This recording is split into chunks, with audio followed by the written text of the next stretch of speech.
Hey everybody, it's Saturday afternoon and I just wanted to do a little update here on my 125 gallon native tank. I did a big water change yesterday, so the water's about as clear as we're going to see it for a while. I've got a lot of woodwork and plants in here, as you probably have noticed, and that gives me a lot of tannin buildup, and the water in this tank is very tea stained very quickly. It's nice to see my pleco is out in full display, looking good. So one of the things I've done to this tank, if you're a regular viewer, one of the most obvious things I've done to this tank, you'll see is that I added all of this floating water Sprite. I pulled all of this out of my 125 gallon African themed tank. So it was getting kind of thick and dense in there, and it needed to be thinned out.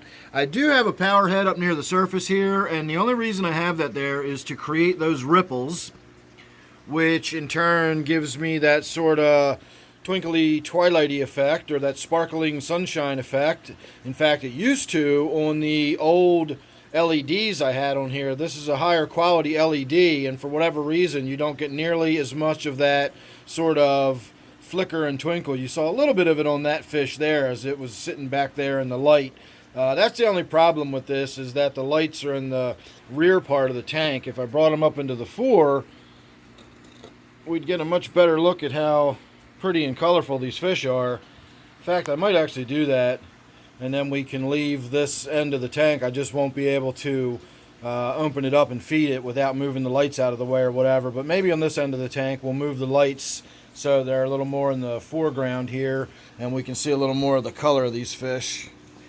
And these are nothing more than aluminum dome lights, and I have LED floodlights screwed into them, and the floodlight actually sticks out beyond the dome, and the light itself is touching the glass. And the old ones I had in here got so hot that they actually cracked the glass in the hood from that light actually touching it physically. So these don't run as hot, and I figure with the glass already cracked, it's basically an expansion joint. You could think of it as an expansion joint at this point. So if I can get these over here so they're not blinding us, there we go. Now we've got the light up in the front part of the tank, and of course the fish are all terrified and have moved down to this end of the tank.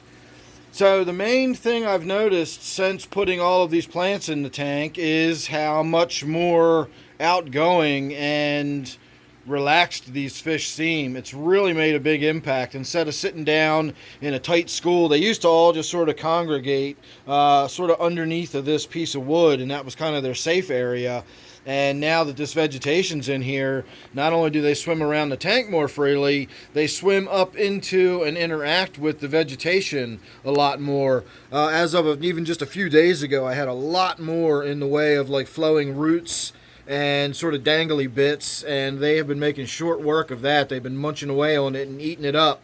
And that's good. I want them to. I want them to have a natural food source in the tank rather than relying on my once a day feeding of, prepared foods. They could survive on that just fine, but them having a bit of natural diet, especially a nice leafy green natural diet, couldn't we all do better with a little more leafy greens in our diet? At least I know I could. I can't speak for anybody else. But it's made a big impact on the tank, so I'm really glad I've got that in there and have it that thick and, covering the surface. I'm actually considering putting some of this in my T-bar tank. I know a few people recently mentioned when I showed you that I had lost another hatchet fish that had jumped out the back, that the hatchet fish are a lot less jumpy when they've got floating cover, and that's true. However, with the water Sprite, two things happen. Is the roots hang down pretty low, and you wind up having something that's not just on the surface, but is actually three-dimensional down into the tank. And what they do is they don't swim under it, they swim around it. They're a surface fish. You can see how they sit right near the surface all the time. So if there's a big plant that comes way down here, they're not going to swim down underneath and hang out under the water Sprite and all of its roots.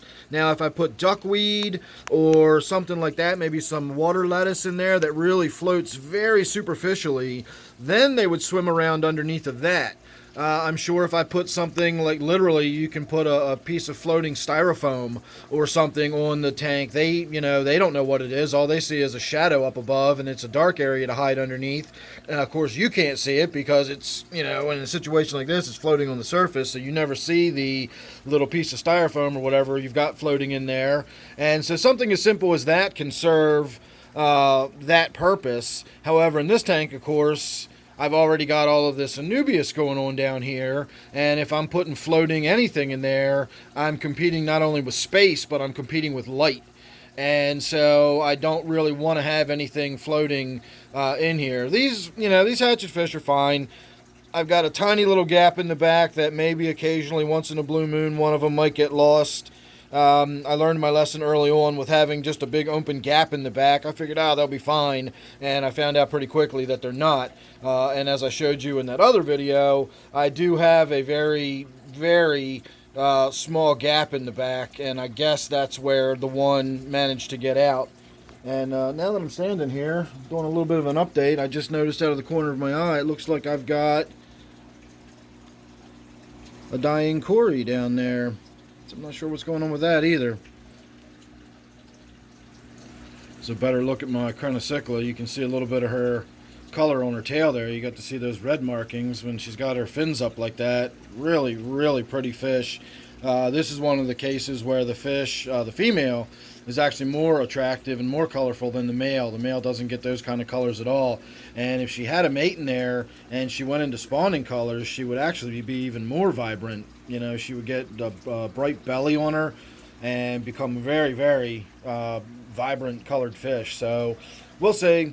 Anyway, this was just meant to be a quick update here on my native tank. Now that I've got this little bit of a change made, did a big water change yesterday, got the water cleared up, and now that we've got the lights moved out to the front like this, I'm dying to see some more of these fish come over down this way. I suppose I could try putting a little bit of food in there.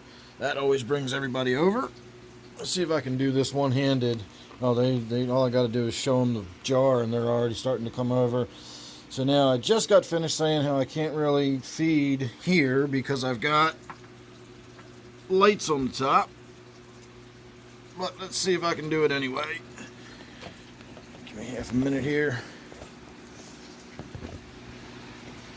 All we'll have to do is get one or two of them over here, and then everybody will come over. So there you go. That's going to give you a little bit better look at their colors. So I definitely think I'm going to leave those lights on the foreground of the tank like that. See, there's the one I always talk about that has that striking blue jawline.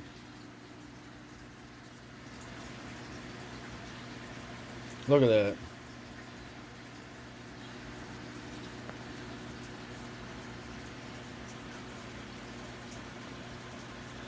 So I'm telling you, these Cree LEDs with that really high color rendering index that I keep going on and on about every time we look at them, I'm really, really impressed with them. They look so good.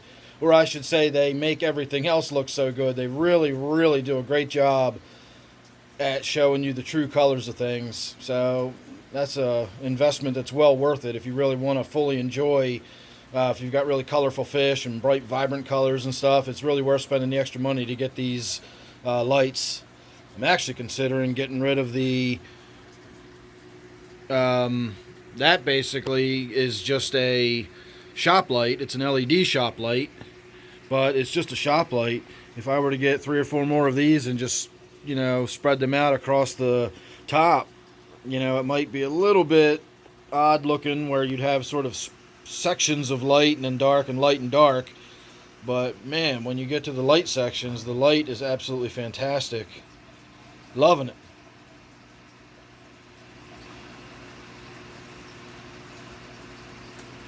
So that really changes the tank up too. I'm really enjoying the way these fish look here for the moment. So I'm going to try to let everybody calm down and settle down a little bit. If they're all going to keep swimming around and swimming in front of the light like this, I'll let everybody get a good look at them. I know since they've been in here, I've not actually gotten anybody to really have a good look at them. They've either been sort of covered in the darkness by the plants, or they've been, up at the front edge of the tank and the lights have been in the back. So this is everybody's first real good look at them. And you can see they're rather boisterous and aggressive when it comes to feeding time. So now I feel like I've got two separate tanks. I've got the dark tank over here, and then I got the bright tank over there. So we'll see. Now that I've done that and I've seen that there is such a big difference, we might start rethinking how I'm lighting this tank. Again, if you're familiar with my videos, you'll know that I seldom stop thinking about lighting and lights. So probably won't be long before we're doing another video on this tank talking about the lights and how I've changed it up and made it look different and changed the whole feel and vibe of the tank because I got new lights on it or something like that. So make sure you're subscribed. That way you won't miss that or anything else I got coming up. You just never know what it's going to be with me. So I hope you enjoyed this one. Don't forget this is my 125-gallon native tank.